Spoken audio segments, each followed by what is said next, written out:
It's no secret that Nissan has been in trouble in the last few years. They've had poor sales due to uninspiring designs, some model fleets that really aren't exciting anybody, and there's a bit of a crisis mode going on. So they're in a redevelopment mode with the launch of new vehicles coming out. Most notably right now is the new 4th generation 2025 Murano. It's got an all new style and feel to it, and it's what I'm going to take a look at in this latest review.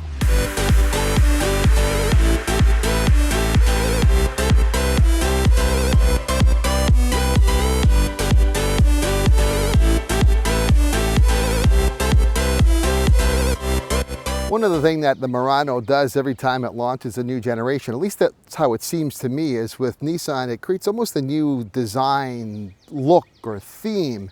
It's tended to be something that gives Nissan some revitalization and life again. And that's happening here, I think, with the Murano again. You've got a new look and design in this 4th generation that's really sort of simple and clean.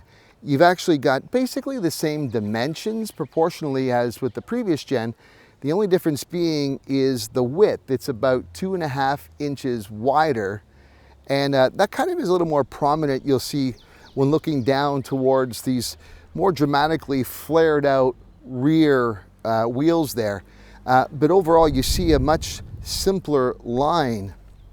And on the front profile, it certainly has a brand new look to it as well. The grille here is definitely a more simplified, streamlined appearance, and the V-Motion, the typical V-Motion design of Nissan, does come through. But probably the most prominent feature on the front are these new crystal cube ultra thin headlights, and they're sort of met in the middle by a narrow black strip.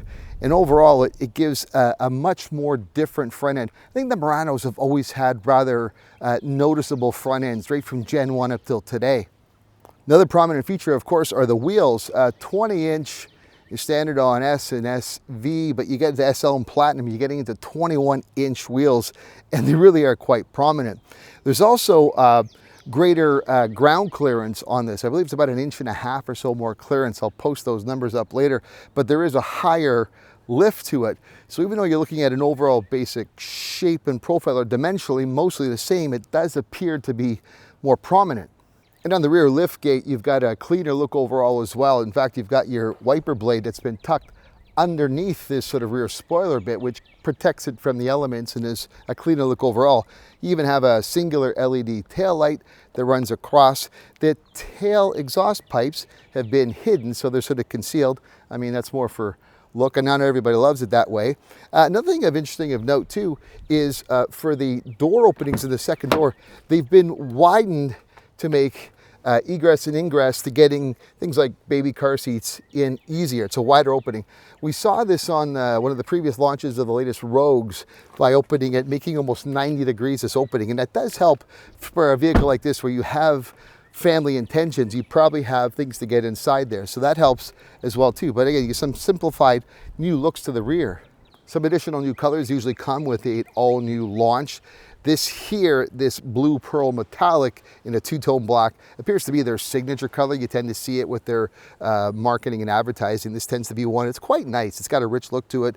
And the wheels with the wheel cover design, I don't know, it's a sleeker. Again, as I said, the dimensions are basically the same, save for being a bit wider, but that just appears to be a bit more prominent, larger. Certainly good aerodynamic lines, although the coefficient of drag is a little bit less efficient in this one compared to the previous Murano.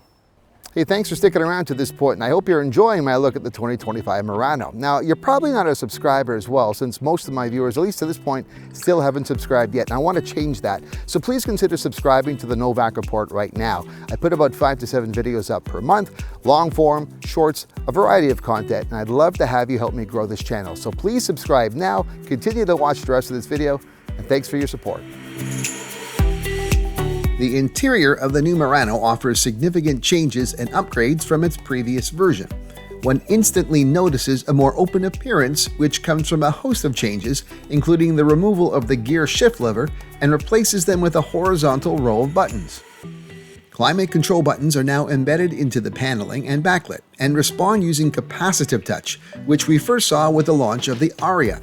I don't love it, but I get how it's more aesthetically pleasing. Dual 12.3-inch displays are now included in standard in the Murano. The center is a touchscreen offering entertainment, information, and other features. Murano includes standard wireless Apple CarPlay and wireless Android Auto. The left-hand display serves as the vehicle's instrument cluster and has multiple configurable display modes. The 2025 Murano is the latest Nissan model to adopt the seamless connectivity of Google built-in, which is included on SL and Platinum grades. Charging options comprise 2 front and 2 rear USB Type-C ports and a standard wireless phone charger in the front center console. Active noise cancellation is standard on all Murano grades. On SL and Platinum, a Bose 10-speaker audio system delivers rich, lifelike sound through the cabin.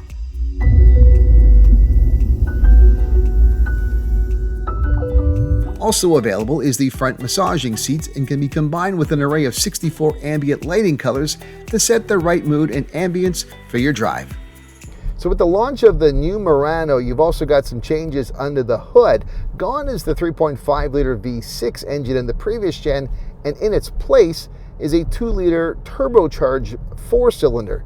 You've got an output now of 241 horsepower and 260 pound-feet of torque.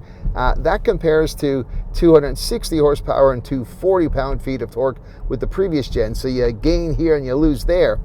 With the old V6, you had a CVT, but with this new 4-cylinder, it's a 9-speed automatic transmission. It has paddle shifters, so you can control it up and down if you want. There's also 3 different drive modes. You've got your standard, eco, and sport. I've been driving mostly in standard for the week, but I have to tell you, it hasn't been amazing, shall we say. I have found the standard drive mode with this engine to be lacking in responsiveness. Especially, there's been a couple times where I need to, get up and go. I've kind of had to wait a bit and encourage it to make the launch. Now, I mean, there is sport mode, and when I've discovered that, I'd moved to sport mode, and it's been fine in that situation. Where I've found another problem then is when I'm in sport mode, if I come off the highway and I, am in basic sort of stop and go city type traffic, I have detected a couple times where the sport mode just was holding on to gears longer than it should. I mean, in a vehicle like this, it's getting up to 3,000 RPMs or so, and it's holding on, like I'm waiting for it to shift. And I gotta admit, it sounds a little obnoxious. I mean, this is not a vehicle you'd want to hear somebody revving hard at. And if you're in basic city traffic, I can only imagine what the dude next to me is saying. Who's this bro? What does he think he's doing? So I found that. I don't know if others have found the same thing, if you've been reviewing it or if you own one, but that's been my experience, and I thought that's, not great. Perhaps one of the things that would really help this out is some sort of electrification. I mean, it could be as simple as adding a 48-volt mild hybrid system, on that startup, which is fine, although I don't really love the mild hybrids. I don't think it's as necessary as it seems to be out there, but it could help. A standard hybrid could be in here too. I mean, heck, this could even work with a plug-in or a full electric. And I know Nissan is having some development issues. There are more EVs coming, but it just seems something to assist this 4-cylinder in its responsiveness would probably go a long way to making it a better drive experience overall. Comfort in seating is always a good thing with Nissan and their zero-gravity seats. And you're not zero gravity, you're not floating, but it certainly is meant to feel that way. You're lighter. I've done long drives and Nissan's never feeling fatigued with these seats. And I'm told for the first time with the launch of the Murano, the zero-gravity seating structure or design is now added to the second row. So you now have zero-gravity seating in the second row.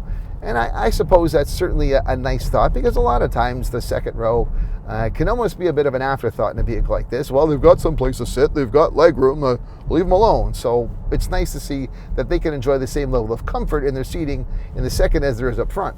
And I guess because it's a little bit wider, passenger volume is increased with the new Murano. It's 107.1 cubic feet of passenger volume, and that compared to 102.8 in the past, so that's helpful.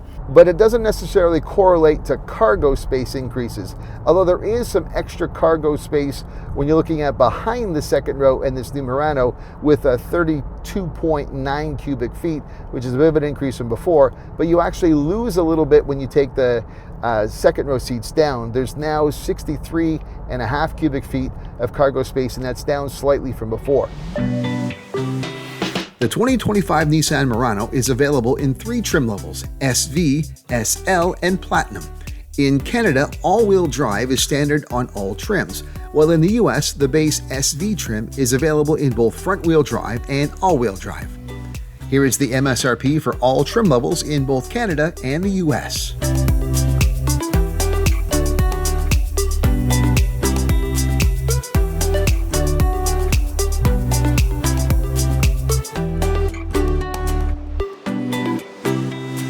Despite me being so-so on the powertrain, I really do think this would benefit from a hybrid or a plug-in or a full electric. There's a lot to like about this Murano, and I have a feeling that it should help. Whether it saves the brand or not, I don't know, but it's certainly off to a good start. That's what I think. But what do you think? Let me know. Offer a comment, and if you like this video, share it with others and be sure to like it as well. Now, if you're not subscribed to the Novak Report, please consider doing so. And if you are subscribed, make sure to remember to ring the bell so that you get notified every time I upload something new. That's it for now. I'm Eric Novak. Thanks for watching.